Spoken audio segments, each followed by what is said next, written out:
श्रीराम जय राम जय जय राम, श्रीराम जय राम जय जय राम, श्रीराम जय राम जय जय राम। ओम नमः शिवाय, ओम नमः शिवाय, ओम नमः शिवाय। योग वासिष्ठ दिवस क्रमांक 298। वसिष्ठ पुढे म्हणाले, स्वर्गातील पुण्यराशी कालांतराने खाली गळून त्यांचे पृथ्वीवर ढीग होतात। कार्य आणि क्रिया यांनी युक्त असलेला कपिंजलरूपी कालसंसार भ्रम क्षणात उडून जातो। कृतयुगाने पवित्र झालेल्या काळाला कली पुन्हा पुन्हा मलिन करतो आणि धर्माचा ऱ्हास झाल्यामुळे हे जग वाळलेल्या अरण्याप्रमाणे शुष्क होऊन जाते। पुन्हा पुन्हा प्रलयकालचे द्वादशादित्य उदय पावल्याने जगाची राख रांगोळी होऊन जाते। मग प्रचंड पर्जन्यवृष्टी होऊन सारे जलमय होऊन जाते। नंतर वायूच्या प्रवाहामुळे सर्व उदक आटून जाऊन सर्व पदार्थ नाहीसे झालेले जग आकाशाप्रमाणे शून्य रूप धारण करते। कालांतराने मन ही सर्व जगे व सूक्ष्म देहाने आत्म्यामध्ये लय पावलेले प्राणी पुन्हा उत्पन्न करते। प्रलयानंतर सर्गोत्पत्ती आणि सर्गोत्पत्तीनंतर पुन्हा प्रलय असे हे उत्पत्ती विनाशरूप कालचक्र सतत फिरत आहे। महामायेने उत्पन्न केलेल्या ह्या दीर्घ स्वप्नातील देखाव्यांना सत्य म्हणावे की असत्य याचा निर्णय करणे कठीण असून त्या भानगडीत तू पडू नकोस। पण हे संसार चक्र शून्यरूप असून कल्पनेने रचलेले आहे हे तू निसंशय ध्यानात ठेव। हे रामा, ज्या अर्थी हे जग अज्ञानाने उत्पन्न झालेल्या विकल्पांमुळे नित्य व नानाकार भासत आहे, त्या अर्थी त्याचे अधिष्ठान रूप असलेले ब्रह्म हेच तेवढे सत्य असून जगाच्या सत्यत्वाबद्दल होणारा मोह व्यर्थ आहे। अशा रीतीने संसार चक्र कल्पना मात्र असून ब्रह्म तेवढेच एकमात्र सत्य आहे।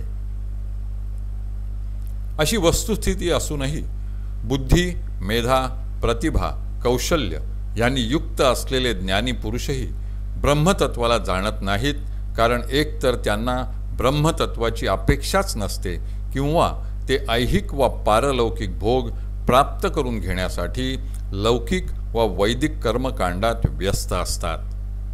परंतु जे बुद्धीच्या पलीकडे गेलेले असतात व इंद्रियांच्या कधीही अधीन होत नाहीत, ते योगी जगदरूपाने स्थित असलेल्या सत्तत्वाला स्पष्ट व सहज पाहतात। ते ह्या जगन मायेला तुच्छ समजून अहम आणि मम या आंतर आणि बाह्य अभिमानाला कारणीभूत होणाऱ्या तिचा पूर्णतः त्याग करतात। पूर्ण विरक्त झालेले असे हे ज्ञानीजन जन्ममरणाच्या चक्रात सापडत नाहीत। ज्ञानीजनांकडून अनासक्त बुद्धीने होणारे कर्म हे तत्वतः अकर्म असल्याने जन्माला कारण होत नाही। अज्ञजन आधिव्याधींनी युक्त व नाशिवंत अशा शरीराच्या चैनीसाठी प्रयास करण्यात दंग असतात। ते परमार्थ प्राप्तीसाठी प्रयत्न करीत नाहीत। रामा, तू मात्र अशा शरीराचा गुलाम न बनता आत्मपरायण हो। यावर राम म्हणाला, संसार चक्र हे दाशुराच्या आख्यायिकेप्रमाणे कल्पनेने रचलेले आहे असे आपण जे म्हणता ते मला नीट समजावून सांगा। वसिष्ठ म्हणाले, या पृथ्वीवर मगध नावाचा एक अतिशय रमणीय असा देश आहे। त्यातील एका सुंदर पर्वतावर दाशूर नावाचा धर्मात्मा तपस्वी राहत असे।